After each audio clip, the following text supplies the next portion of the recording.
It's become a real tradition here at the Irvington branch each May as race fans are treated to the Irvington branch Indy 500 Film Festival.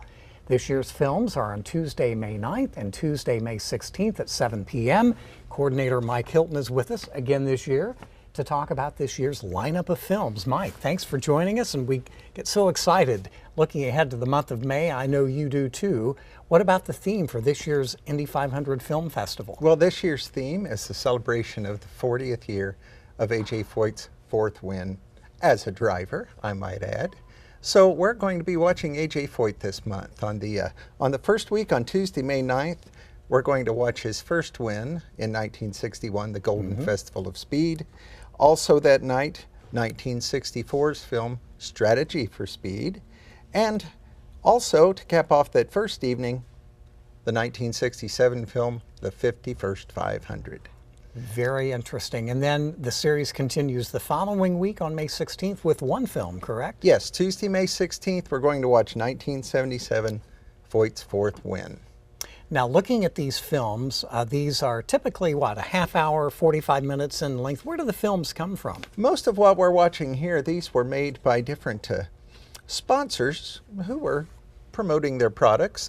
Firestone, Bardall, STP, many automotive product producers, and they would make these films and make them available for free to be shown in high school gymnasiums and Rotary Club meetings and what have you, thus promoting the Indianapolis 500 and the sponsor's product. That's right. You and I are so much alike in that we are children of the 50s and 60s and love the race history as depicted in these films.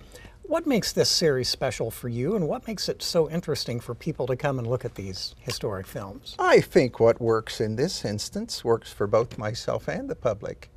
It's fun to go back for a little bit, and many of us attended these races, and there are lots of warm memories and recollections of good fried chicken and snake pit? The good old the snake pit in some instances, not myself, of course. Oh, of course. But yeah, it's about nostalgia. And we look back at the career of A.J. Foyt, one of the legendary Indy 500 car drivers. He was quite a polarizing character, or a colorful character, and he would exhibit quite a bit of temper, but talk about a real gritty, true-to-life race car driver, right? From the moment he discovered an automobile in preschool to today. He, of course, is back with us again today. And when he first arrived at the Speedway in 1958, you couldn't help but notice A.J., and that has never ended. Again, a fierce competitor, a fine gentleman, and a force to be reckoned with on a racetrack. That's right. 4 IndyCar Indy 500 victories. 1961 was his first year of winning.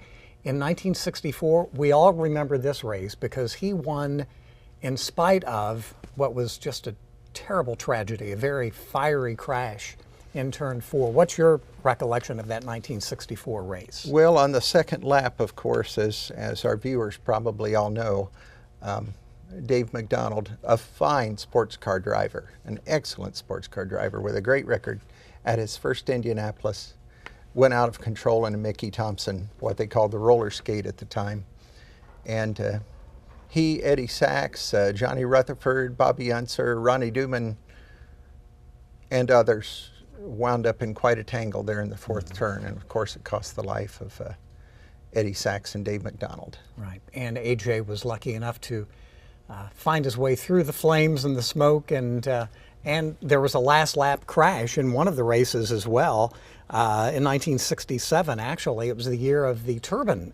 Yes. Parnelli Jones driving the first turbine car, and Foyt was lucky to win that race because he had to avoid a last lap crash. Well, you know, if Foyt's in that race, he's going to be ready to make a move. In a race, he's going to be ready to make a move, and that was certainly the case in '67. He was in the right place at the right time. And very lucky because Parnelli had a $6 ball bearing or minor part break with just a few laps to go, opening the door for AJ to win. Indeed, the race was a cinch for Parnelli, wasn't it? And then 1977, his record-setting 4th IndyCar Indy 500 win What's your recollection of that year? My recollection, we were all just so very pleased for him. He's not the only driver I rooted for. I'd have a list of drivers. Lloyd Ruby's another one. But I would have a list of drivers I'd want to see win, and AJ was always on that list.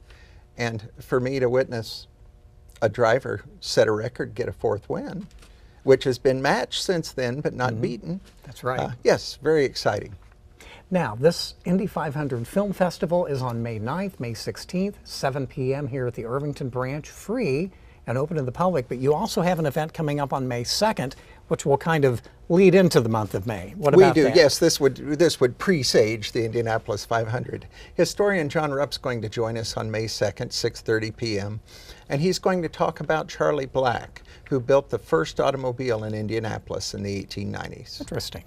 Okay, there's that on May 2nd, the Indy 500 Film Festival on May 9th and 16th. And Mike, always a pleasure to spend this time with you, looking ahead to my favorite month of the year, the month of May. And best of luck in this year's film series. Well, thank you. We're very happy to do this again. This is the 9th year, I'm so pleased to say. And I would be remiss if I didn't mention First Turn Productions and Rare Sports Films, who have restored these films over the years and make a great deal of what we watch possible. Very good. And to learn more, just contact the Irvington branch or go to the library's website at indypl.org.